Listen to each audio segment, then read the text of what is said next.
Beaucoup pensent que le marché est contre eux. Volatilité, manipulateur. Mais ils cherchent au mauvais endroit.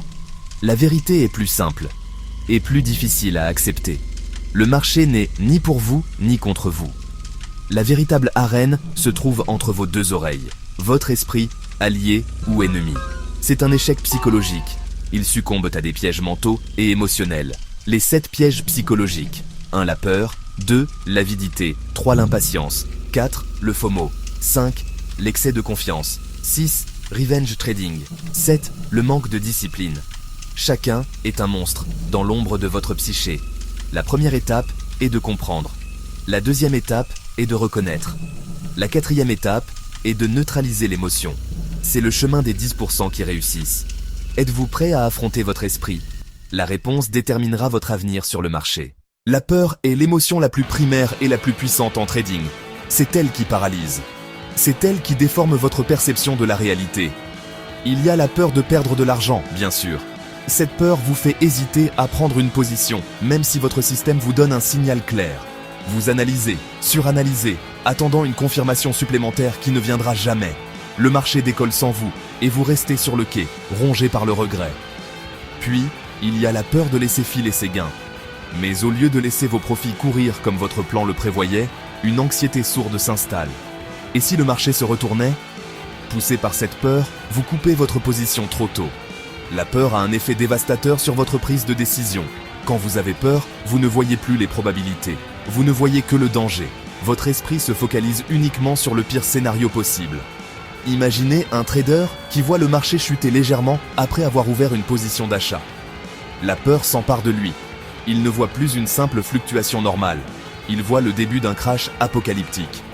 Paniqué, il clôture sa position en perte juste avant que le marché ne se retourne et ne reparte à la hausse. Cette émotion est l'exact opposé de l'état d'esprit nécessaire pour trader efficacement. Le trading est une activité basée sur l'incertitude et les probabilités. Vous devez être capable d'agir malgré l'incertitude. La peur vous pousse à chercher la certitude, une chose qui n'existe absolument pas sur les marchés.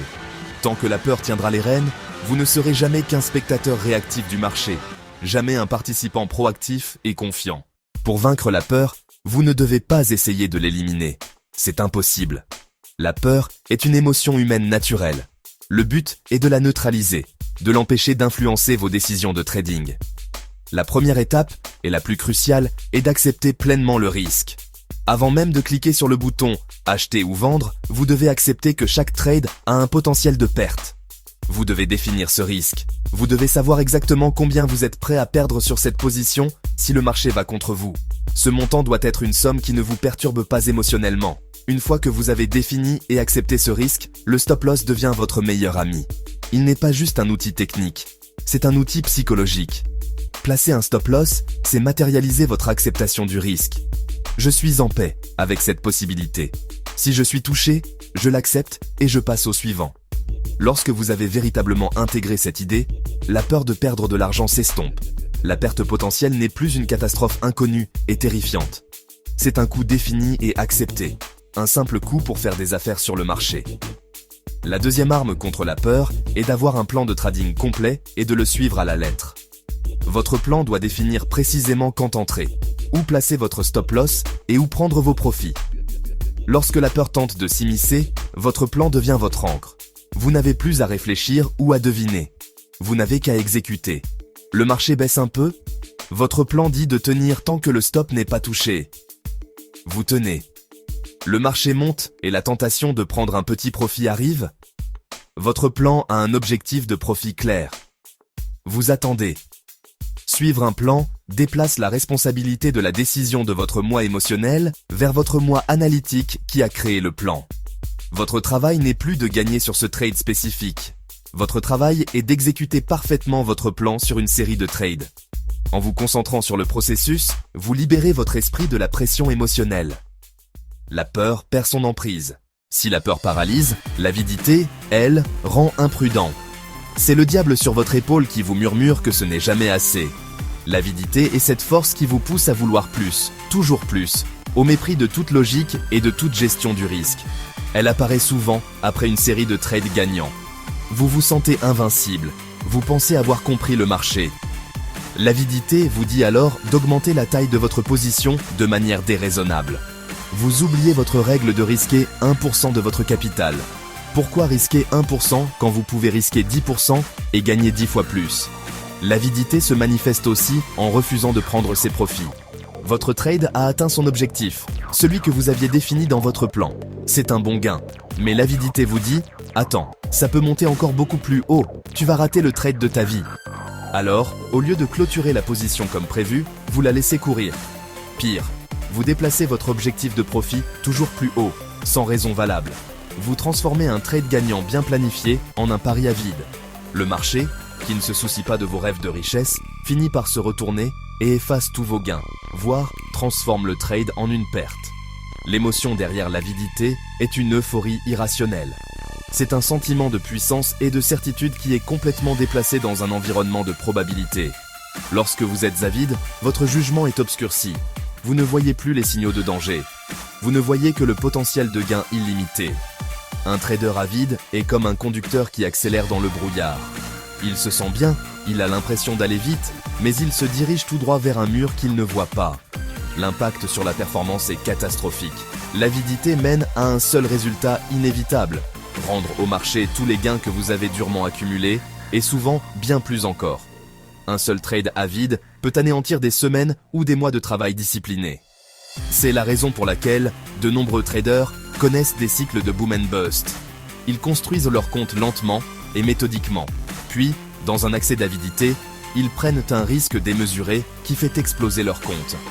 L'avidité détruit la discipline et la gestion du risque, les deux piliers du succès à long terme. Combattre l'avidité commence bien avant d'entrer dans un trade. En fait, cela commence par la définition d'objectifs clairs, objectifs réalistes, objectifs mesurables. L'avidité naît souvent d'attentes irréalistes. Si vous vous lancez dans le trading en espérant doubler votre compte chaque mois, vous êtes, franchement, une proie facile pour l'avidité. La solution, c'est de vous ancrer dans la réalité. Un rendement constant et réaliste, même s'il semble modeste, est infiniment supérieur à des gains spectaculaires, suivis de pertes dévastatrices. La règle la plus simple et la plus efficace contre l'avidité est de toujours avoir un plan de sortie avant d'entrer. Cela signifie définir un ou plusieurs niveaux de prise de profit, les fameux take profit. Et ces niveaux, ils ne doivent pas être choisis au hasard. Résistance majeure, un niveau de Fibonacci, une extension de mouvement mesuré. Une fois ces niveaux définis, tenez-vous-y. Lorsque le prix atteint votre premier objectif de profit, agissez. Prenez une partie de vos gains. Déplacez votre stop-loss au point d'entrée pour sécuriser le reste du trade. L'acte de prendre des profits, c'est une discipline qui doit être cultivée. Personne n'a jamais fait faillite en prenant des profits. La première défense contre l'impatience et le FOMO est, encore une fois, un plan de trading rigoureux. Il doit être comme une checklist d'avion avant le décollage. Condition 1, OK. Condition 2, OK. Condition 3, pas OK. Alors, pas de trade. Point final. Si vous n'avez pas de configuration, votre travail n'est pas de trader. Votre travail est d'attendre. Contre l'excès de confiance, l'humilité est votre armure. Tenez un journal de trading, mais ne vous contentez pas de noter vos entrées et sorties. Notez vos émotions. Après une série de gains, écrivez « Je me sens euphorique ». Je dois faire attention à ne pas devenir arrogant. Célébrez vos victoires, mais célébrez l'exécution correcte de votre plan, pas votre génie. La solution la plus efficace contre le revenge trading est une règle simple et non négociable. Après une perte significative ou une série de pertes, arrêtez de trader. Levez-vous, éloignez-vous de vos écrans, allez marcher, faites du sport. Vous devez briser le cycle émotionnel. Forcez une pause physique, créez une distance mentale qui permet à votre cortex préfrontal, la partie logique de votre cerveau, de reprendre le contrôle sur votre cerveau limbique, le siège des émotions. Enfin, pour renforcer votre discipline face à ces impulsions, des pratiques comme la méditation de pleine conscience peuvent être transformatrices. La méditation vous entraîne à observer vos pensées et vos émotions sans y réagir. Vous apprenez à voir l'impulsion du FOMO monter en vous, à la reconnaître pour ce qu'elle est, une simple sensation, et à la laisser passer sans agir. Vous devenez l'observateur calme de votre propre esprit, plutôt que l'esclave de ses caprices. Le trading est un marathon, pas un sprint. La patience paie. Science. Section 10. Conclusion. Devenir le maître de son esprit, devenir un trader gagnant. Nous avons voyagé au cœur des ténèbres de la psychologie du trading. Nous avons identifié les monstres qui se cachent dans l'esprit de chaque trader. La peur, l'avidité, l'impatience, le FOMO, l'excès de confiance, le revenge trading, le manque de discipline. Ce ne sont pas des concepts abstraits, ce sont des forces réelles et puissantes qui ont causé la chute de 90%. La bonne nouvelle ? Ces forces ne sont pas invincibles. Elles peuvent être comprises, elles peuvent être gérées, elles peuvent être maîtrisées. Le succès en trading n'est pas une question d'intelligence supérieure ou de chance. C'est une question de maîtrise de soi. Ce n'est pas un chemin de complexité technique croissante. C'est un chemin de simplification et d'introspection. Trouvez une stratégie simple avec un avantage. La transformer en un plan de trading mécanique avec des règles claires. Consacrez toute votre énergie à exécuter ce plan. Avec une discipline de fer, jour après jour. Votre travail n'est pas de prédire le marché. Votre travail est de vous maîtriser vous-même. N'ayez pas peur de ce travail sur vous-même. Accueillez-le. Chaque fois que vous ressentez de la peur ou de l'avidité, ne le voyez pas comme un échec, mais comme une opportunité. Observez votre propre esprit. Comprendre vos déclencheurs. Pratiquez la discipline. Votre journal de trading est votre miroir. Vos émotions sont vos professeurs. Le marché est votre dojo, le lieu où vous pratiquez l'art de la maîtrise mentale. Chaque jour est une nouvelle chance de devenir une meilleure version de vous-même, un opérateur plus calme, plus patient et plus discipliné. Alors, commencez aujourd'hui. Engagez-vous à devenir le maître de votre univers intérieur. Construisez votre plan. Respectez vos règles. Acceptez le risque. Si vous faites ce travail, si vous vous concentrez sur le contrôle de ce que vous pouvez contrôler, vous-même, alors vous ne ferez pas seulement que survivre sur les marchés. Vous prospérerez. Vous rejoindrez ce petit groupe d'élite qui a compris que le véritable jeu du trading se gagne ou se perd dans l'arène de l'esprit.